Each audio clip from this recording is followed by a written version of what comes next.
R. Kelly, what do you want to say to your fans?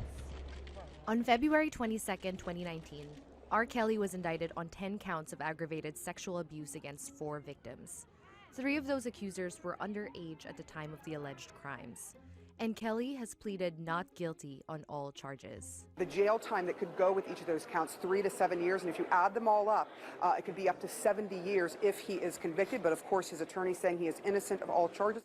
Kelly's indictment comes after the new Lifetime docuseries Surviving R. Kelly. It follows allegations of sexually abusing minors aimed at Kelly. I was a little girl in like a bad man's world. I never really recovered from it. For more than 20 years, allegations of sexual misconduct have been mounting against R. Kelly. The R&B singer has repeatedly denied all accusations of wrongdoing. Let's take a look at how we got here. In February 2019, lawyer Michael Avenatti said he turned over a tape to authorities as part of the investigation into R. Kelly. This tape leaves no question as to whether R. Kelly is guilty of multiple sexual illegal acts against a 14-year-old girl. The video, which CNN viewed, appeared to show Kelly having sex with a girl who referred to her body parts as 14 years old. Public backlash against Kelly had already been growing for some time. The Me Too movement set its sights on the 3-time Grammy winner in 2018, uniting behind the hashtag #MuteRKelly. Apple Music and Spotify refused to promote his music. Protesters tried to cancel concerts, and fellow celebs cut ties. R. Kelly is a scumbag. Making a song with R. Kelly was a mistake. That same year, 20-year-old Faith Rogers sued the R&B singer, claiming he unlawfully gave her alcohol, sexually assaulted her, and gave her an STD. Did you want to have sex with him? No. He has this type of like intimidation right off the bat, you know? So I was just waiting for it to be over. Representatives for Kelly declined to comment, but in a video posted online after Rogers' lawsuit reached the media, the singer can be seen discussing his legacy. I'm handcuffed by my destiny. It's too late. They should have did this 30 years ago. It's too late. The music has been injected into the world. It was far from the first call for action against Kelly. In 2017, BuzzFeed News published an explosive story alleging that Kelly was holding a group of adult women against her will as part of what some of their parents called a cult.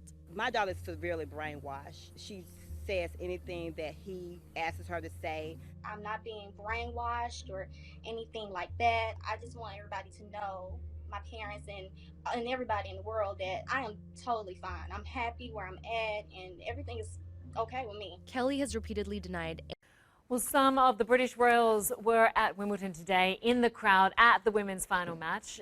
Duchess Catherine and Meghan were spotted together centre court. They previously attended some matches separately, but they were side by side for this one to cheer on Serena Williams, herself tennis royalty.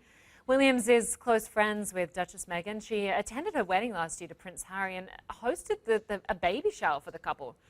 This is the second year in a row that Catherine and Meghan have come out to Wimbledon to support Williams in the final match, only to see her lose both times. Bombastic, blonde, one of Brexit's big backers, Alexander Boris de Pfeffel Johnson is known simply as Boris to the British public. Sometimes called a Marmite politician, you either love him or you hate him. New York born, Eton bred and Oxford educated, a man gaffe-prone and unpredictable enough that the phrase Boris is Boris has become an adage in British politics. Born into a political family, Eurosceptic Johnson spent some of his childhood in Brussels, where he later worked as a journalist. Making a career out of criticising EU rules and regulations, he was fired for fabricating a quote. But in typical Boris style, he landed on his feet, becoming editor of The Spectator magazine and later a Member of Parliament. Making a name for himself as a charismatic maverick in the British media. In a political triumph, he was elected London Mayor in 2008. Made headlines during the 2012 London Olympics for championing the City of London and getting stuck on a zip wire.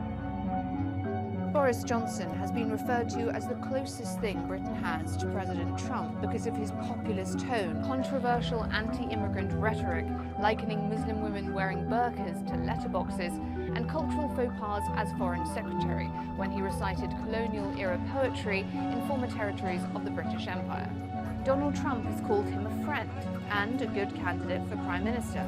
Boris Johnson, I think, would be a great Prime Minister. Boris's ambition for the top job in British politics has been the worst kept secret in Westminster, and it's now or never.